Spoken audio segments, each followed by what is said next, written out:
Hi, and welcome to the Selling in the Motor Trade podcast in association with CarWow, the online car-changing destination. Together, we share tips and ideas on how to sell more cars, improve your service department, and generally put more profit into your department, dealership, or dealer group. I'm your host, Simon Bowkett, or some of you might already know me as Skippy. Firstly, I just want to say thank you for taking the time to listen to this podcast.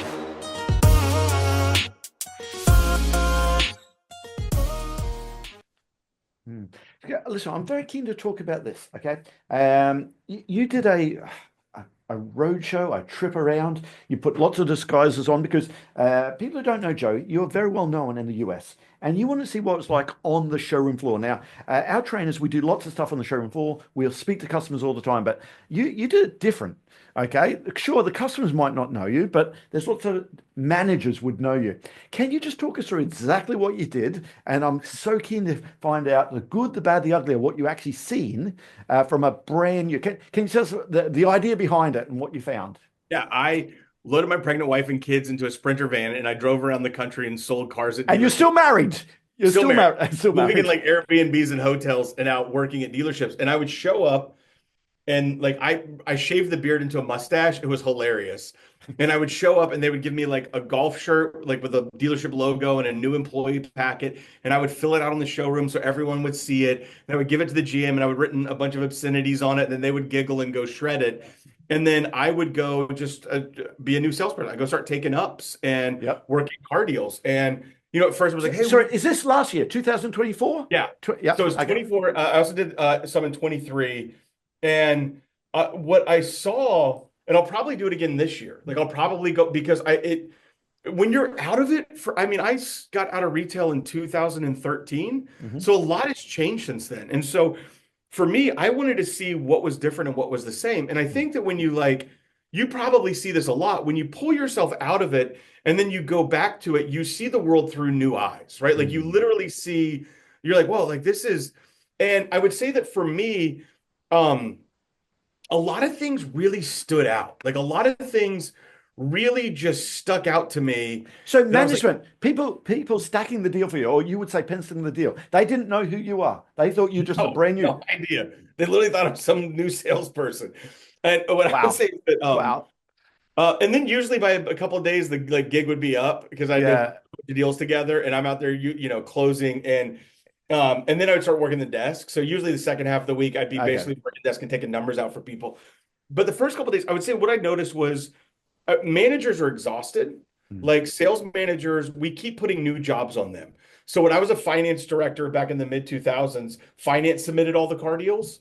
Right now at 95% of the deals in the US, the sales managers submitting and working on the lender piece with the customers out there. And I would say that we just keep piling stuff on them and they're breaking under the weight of it, which is why they're not training salespeople because they have too much other stuff going on. I would say that time kills deals and grows. And I thought it was going to be way better and faster. For some reason, it felt even slower to me while I was out of the deal. It's almost like it's slower now than it was in the 90s when I was selling cars.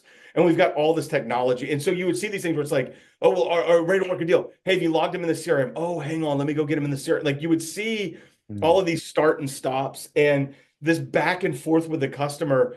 And I think dealers, we tell ourselves a story like at my dealership, second time out, I want the manager going out there. Well, if a manager's got 5 car deals working, they're not going.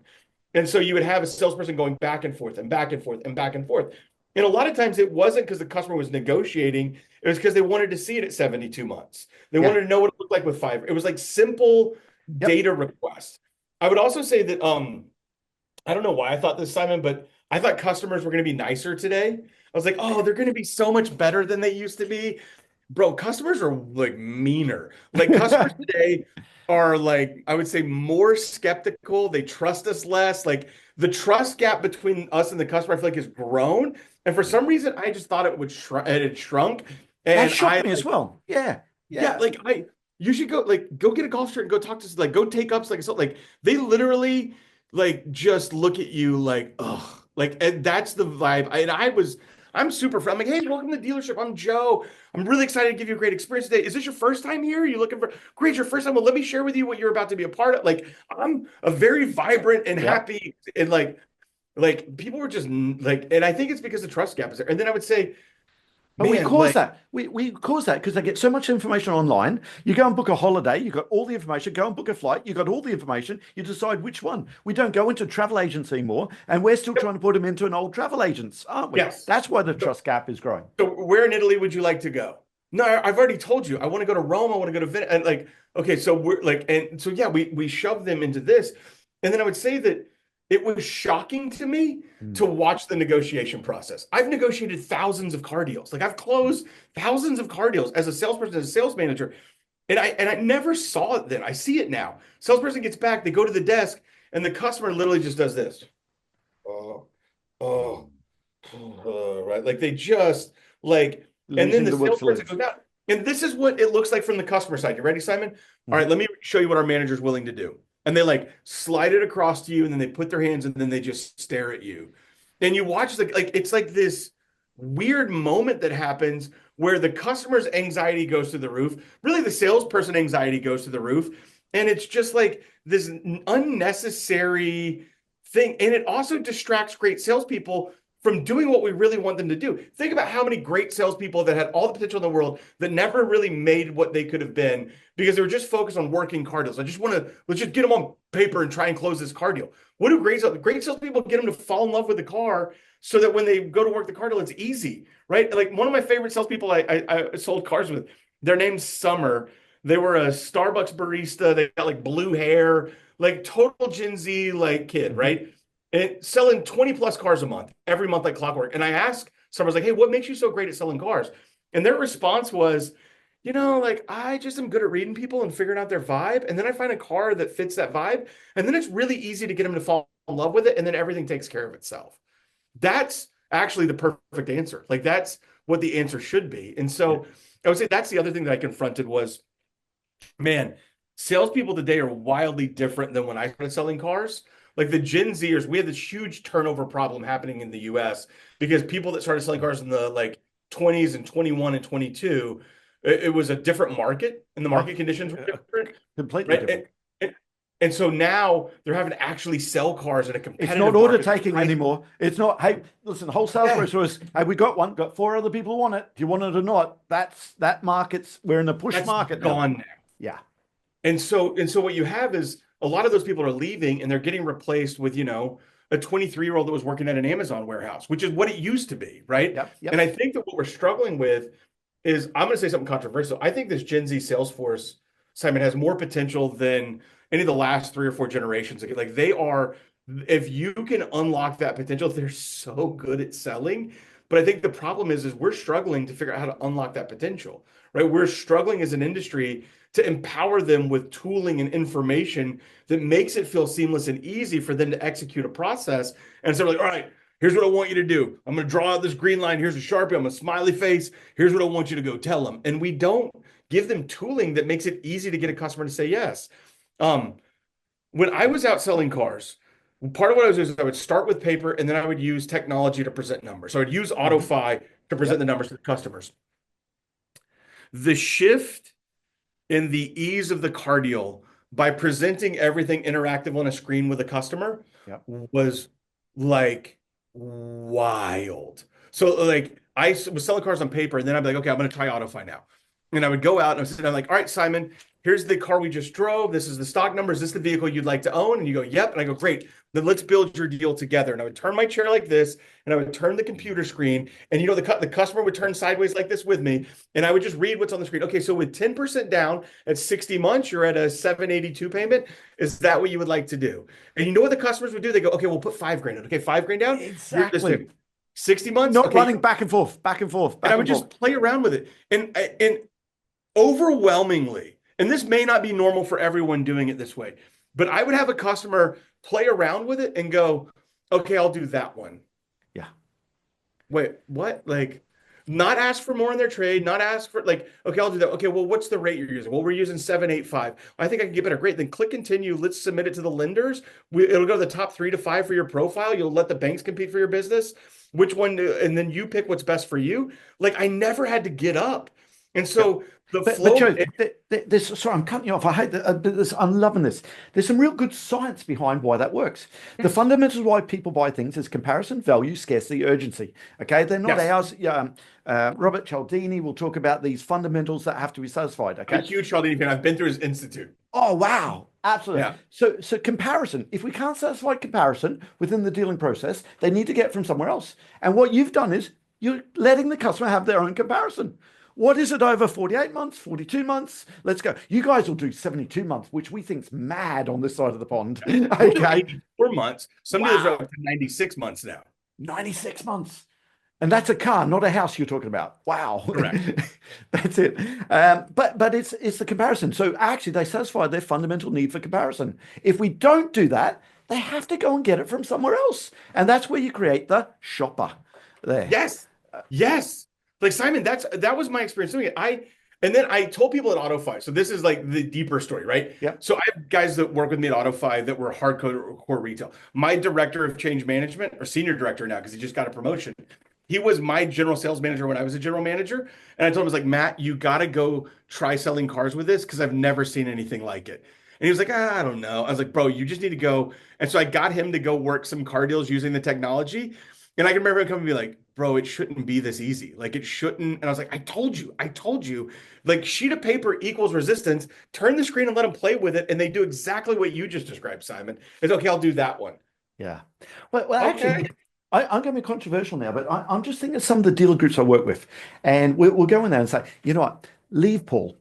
Paul's in the corner, okay? He's selling me 35 cars a month, okay? He's a rock star, okay? He doesn't follow our process, okay? But we let him off because he sells so many cars there. Every dealership's got that Paul in the corner. When you go and have a look at what Paul's doing, they give Paul access to trade, value the trades. They give Paul access to stack the deal. They give Paul the access to give all the information there. But we don't give the other salespeople that because we don't trust them. They're not selling us 35 cars a month. Maybe if you gave them, guys who are just listening to this, okay, Joe has just rolled back in his chair. His eyes are rolling in the back of his head because he has this conversation every day, I'm sure. Well, Simon, actually, I don't, and I should because I've never thought about it like that at my dealership. So when I was at a 500 unit Toyota store, I was working the desk. It's where I sold cars at. It's where I was a finance manager. Like it was a big machine. In a small market, we were the massively dominant player. Yep. And I had a group of salespeople. We actually called them sales managers because we wanted them to have a title that had some prestige. Mm-hmm. And we gave them access to everything, and they all sold their own cars. And they were all doing 30-something cars a month. And then we had our salespeople who we were managing, and you had 8 cars, 6 cars, 12 cars, 15 cars. And I never, it's until this moment, and I hate that I haven't realized this because I'm pretty dense sometimes. The reason they were selling 30 cars a month is because they were empowered and they didn't have to do that back and forth and back and forth and back and forth. I mean, that's a real lesson, Simon. Yeah, I just think as an industry, and now listen, we are preaching to some of the converter, I'm sure. Some people are listening, they're saying, yeah, I'm doing this. But hey, listen, if you're still having that paper Foursquare going out to present the deal there, and listen, I'm guessing both of us use Foursquare at some point there, and I don't want to knock. I don't want to knock that, but actually, if we're still there, people trust the computer now. They have the information. New cars, everyone's done the new car deal before they've come to us anyway online because the OEM, the manufacturer, that's what they have. It's got to be the same with used cars, hasn't it? I'm going to show you something that'll blow your mind. And for your listeners at home, what I'm showing Simon right now, or Skippy as he's known in the industry, is when I was out visiting dealers, a dealer group I was at, literally, this is how they penciled every single car deal.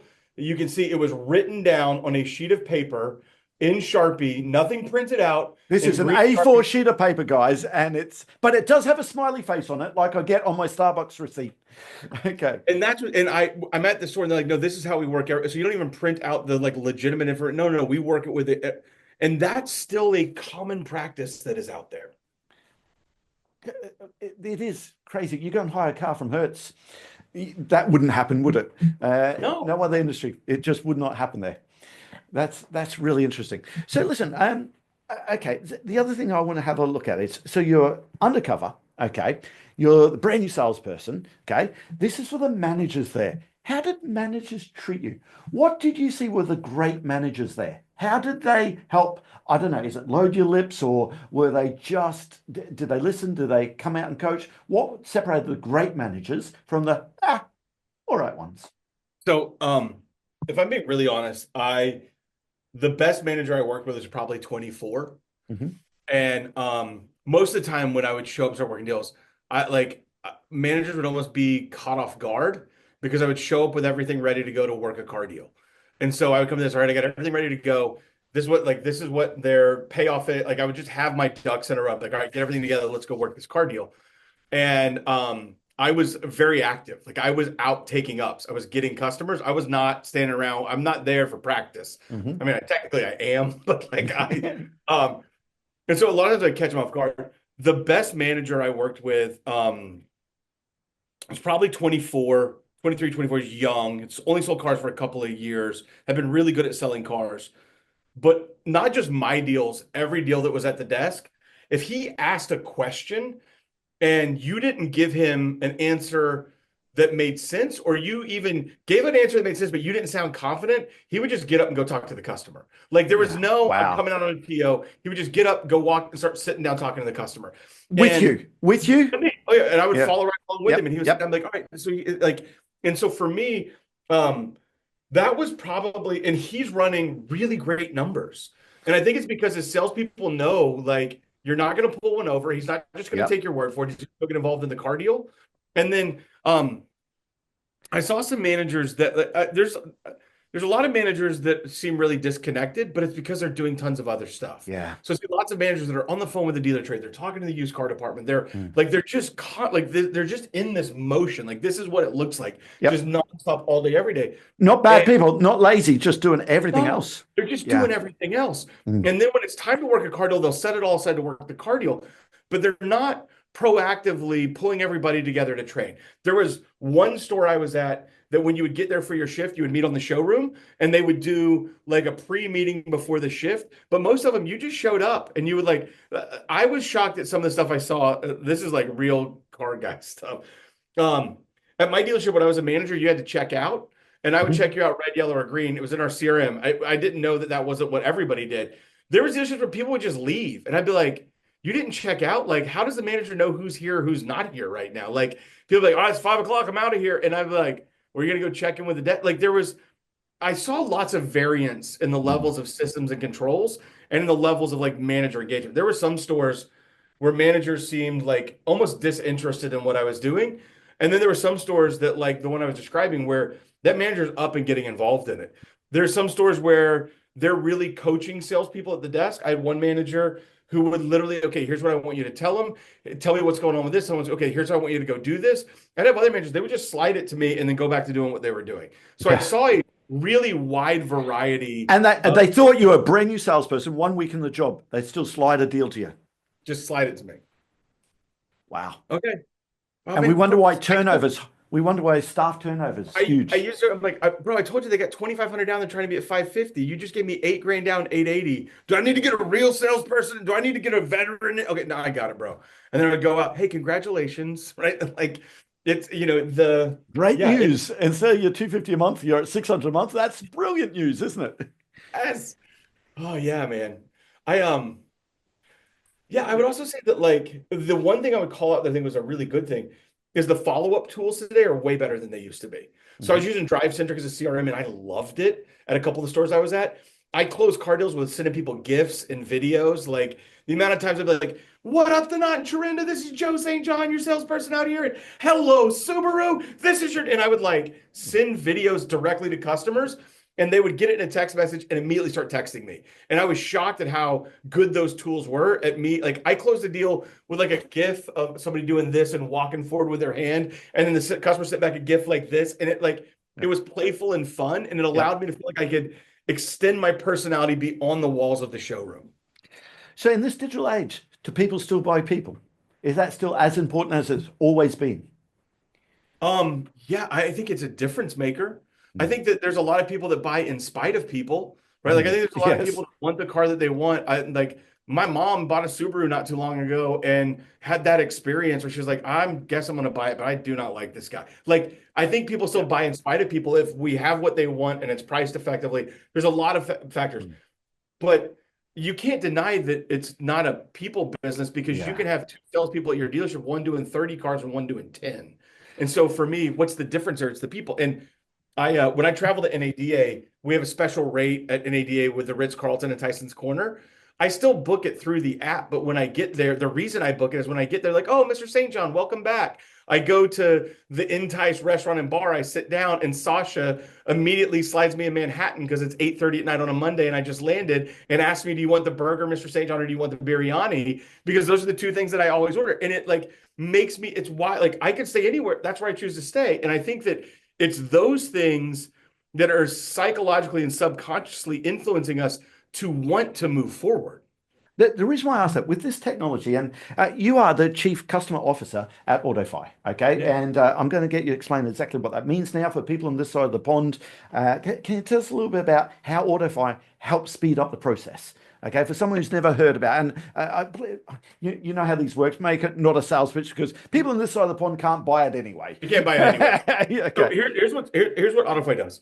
We basically empower a salesperson to put the real deal in front of the customer the moment they get back from a test drive that's fully interactive and engaging for the customer, that helps the customers to close faster, helps the dealer to hold more gross, helps lead to better CSI. And we automate a lot of things. It's interactive with the desk, so the desk can change things and it changes it out there on the showroom. Um, but what it allows is me to get back from a test drive and go through the workflow I just described to you, where I don't have to go to the desk for the first stacking. I can turn my screen and go, here's what we've got. What would you like to do? And then we automate. I think our real secret sauce is a big lag in the process is submitting to the lenders. So then you go to the desk, the manager submits it, comes back with the rate. We automate all of that basically in, how would I describe it?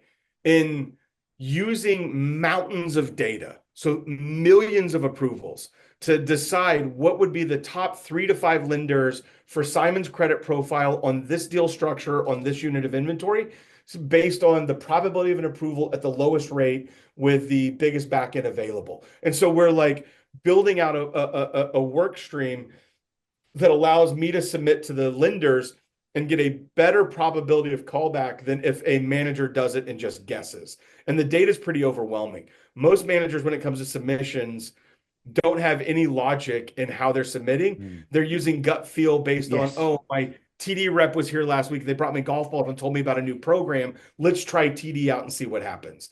And we don't. We analyze millions of transactions and approvals, and we submit to the lenders that have the highest likelihood of getting the best approval for that customer, while also protecting the dealer's profit in the process.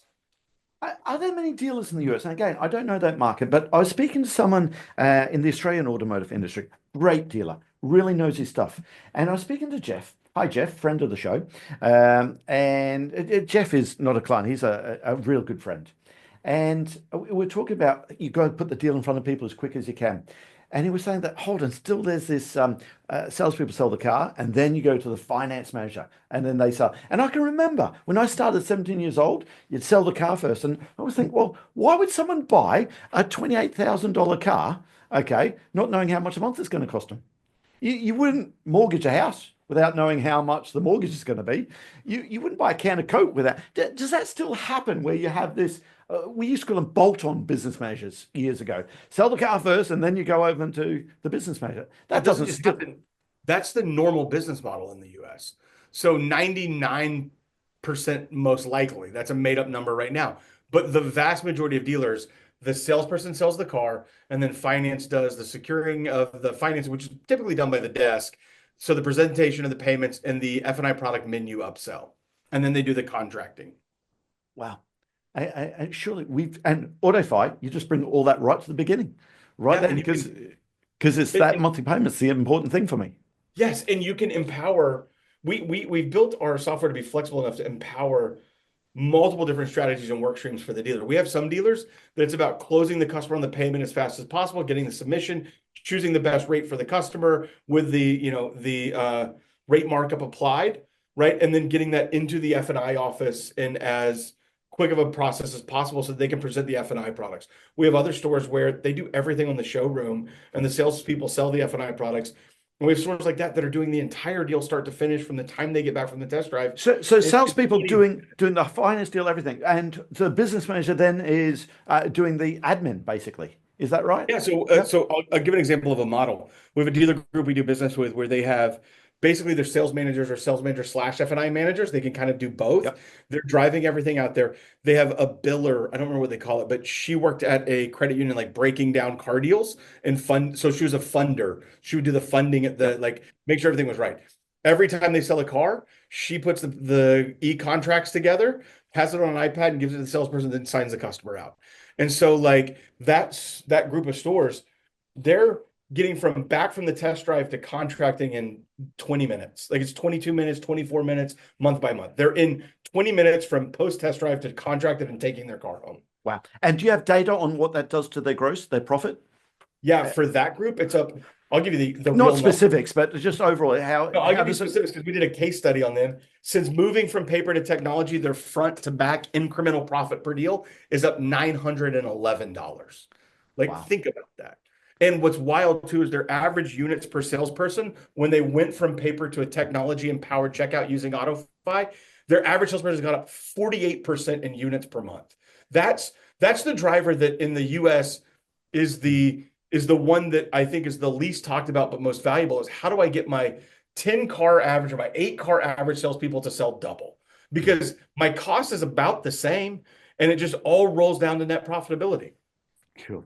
Listen, I love these stories. We could go off on this is not an interview. We're just having a chat here, and this sounds like we're at NADA. But I'm always, when I'm speaking to people like yourself, David Anderson's of the world, there's so many trainers we've had, and there's I can't start listing them. I'll be in trouble by missing out someone. Jennifer Suzuki say, "You missed me, Simon." I'm always amazed. Why does someone go from being general manager of a Toyota dealership, earning good money, right, and then going into the training world? You went in via the F&I training. Why does someone do that? What was your motivation to get in the training world? It wasn't my choice. My dealer sold the dealership I ran. So otherwise, you'd still be there. Wow. It's the best. It's the best thing that ever happened to me. Actually, Frenchie like met me for lunch because I called him. I was like, "Hey, he's selling this store. What am I gonna do?" And he was like, "You're a free agent now." So he flew his plane to the town I was living in, took me out to lunch. Simon, I was a wreck. Like all I'd ever wanted to be was a GM. Like that was my goal. I was going to be a GM someday. I'd gone to NADA Dealer Academy. Yep. And he took me to lunch and he gave me the best advice I've probably ever received. He said, "Dude, let me tell you something." I'm going to do this. Let me tell you something. The path you are on very rarely ever ends up where you think it's going to go. But it is all the shit you learn on that journey that gets you ready for your next adventure. And you, my friend, are ready for your next adventure. We're going to do something magical. And like convinced me that the most valuable thing I could do was go help other people to figure out and find success in this industry. And if I put myself out there in that way, the return of everything else, financially, everything else would all fall in line. And it was so true. The more I focused on helping other people in the industry figure it out and get better at it, the fruits of that in my own life have been way more than would have been had I stayed running a dealership and just done that in perpetuity. And again, people who listen to this, they can hear it coming through their speakers there. You have that energy. You believe in the industry still. It is in your blood there. Where's that energy come from? Is it still how do you keep the passion there after all these years? Man, go spend time at dealerships. I love it. It's this my dad dropped out of college to sell Subarus in the 70s because he was failing out of school. His life was in shambles, and he basically was selling shoes at the mall part-time, went to buy a Subaru, and they're like, "Bro, you should sell Subarus." Showed up, and they were like, "Why? You're late. Shift started at 9." He's like, "Well, I told you guys I'm in college." They're like, "Well, oh, that ain't going to work." So he dropped out and started selling cars.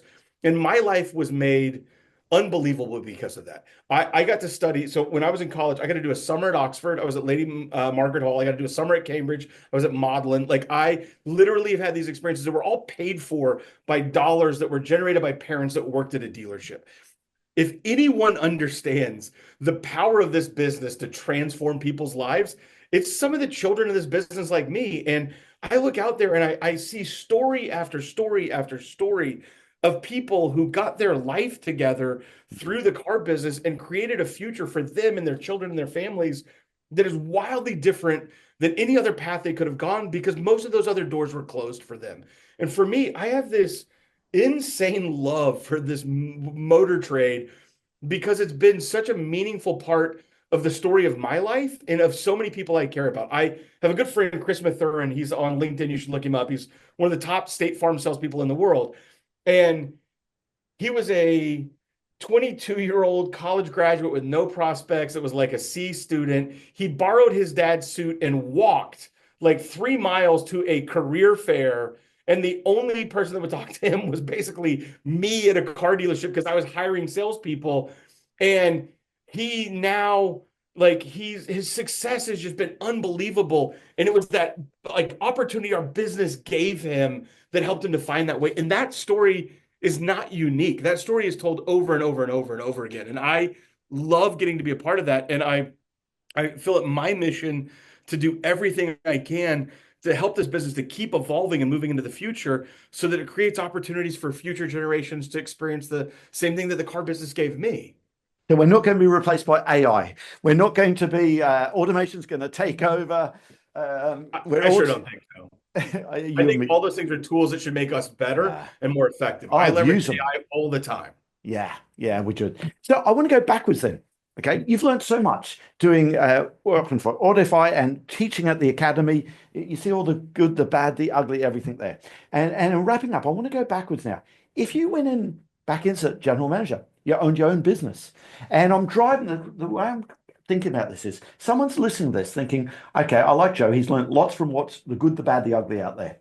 What would you do if you bought your own dealership or you're the general manager in a dealership? What would you do in the first 90 days? Where would you start looking at the process? I would, I can't believe I'm saying this live. I would break everything and rebuild. Like I would literally analyze the financial stability of the company. And then I would do everything I could to reorient us towards a customer focused business. I like what Jeff Bezos says, right? The customer interest and the shareholder interest are never misaligned. And as the only shareholder, I would basically build a structure that delivers a seamless customer experience and makes my dealership the easiest place in America to buy a car. And I already know how I would implement that. I know the team structure I would use. It would be informed by Stanley McChrystal's team of teams. And I would basically have pods that work together to deliver customer experience first, and everything else flows off of that. And for me, I would shift managers from being managers into being leaders. If they weren't willing to be leaders, I would be developing people to become leaders. And we would think of our dealership as a talent machine that creates leaders to help inform or like help empower our growth. I would move away from a traditional model of like salespeople, then F&I. That I would start with a highly empowered desk that I have high expectations of performance for, and highly empowered salespeople that I have high expectations of performance for. And I would that's how I would build it. I see a lot of people that get new stores that are so scared of disrupting what's going on that they let a bad old system just keep running. And man, I've I've learned too much to not trust the learnings I have by observing others do it. To not, it would be, I would regret forever not being bold enough to go in there and get the changes happening. And that's terrifying. I don't want to do that. So let me be very clear. That's not a career path I want to go down. Yep. But man, if something went wrong here or whatever, and I was back in retail and this path ended, and like Frenchie said, I was right for my next journey. I would break the model and install a new one. And it would be hyper customer centric. It would have really highly empowered sales assets that are really good and love it. And it would have really great leadership team in the middle because it would be leaders, not managers. And we would handle all the automation of administrative duties that we possibly could so that everyone was oriented to taking great care of our customers. Leadership comes up again and again and again. What's some of the best books, some of the best podcasts on leadership you come across? Man, I read obsessively. People that know me are like, it's annoying. I'm reading all the time. My favorite leadership book is probably Extreme Ownership by Jocko Willink and Leif Babin. It is, I've got I almost want to get up and show you my bag of books. Like I have a giant bag of books here in the office that I hand out to people all the time. From a leadership perspective, I think it is the clearest example of what good leadership looks like in the lessons of when you finally take full ownership, how empowering it is to accept the good and the bad outcomes generated by what you do. The book again is called Extreme Ownership. Extreme Ownership. Yeah, Extreme Ownership. And then from a business structure, I love General Stanley McChrystal's Team of Teams. I think we have this top-down hierarchy that's really inflexible and not adaptable to the changes of the world. And he writes a book of how basically the U.S. Army restructured their entire organization away from a top-down hierarchy into an interconnected set of teams and how they did that. And it's a fascinating read to think about the structures of new business. There's too many to list, Simon. Like we could have a whole podcast where we just talk about books we love. But you know what? That's what happens in the motor trade. You've got the service department, the parts department, sales department, the internet department years ago. And it's breaking down all of those departments and working together. You mentioned Robert Cialdini, his book Influence of Science and Practice, one of the best tomes out there on the scientifically validated things you can do to increase the probability that somebody says yes to you. That's another great one. It is a great book. Absolutely great book. Listen, I love this show. We could talk all day.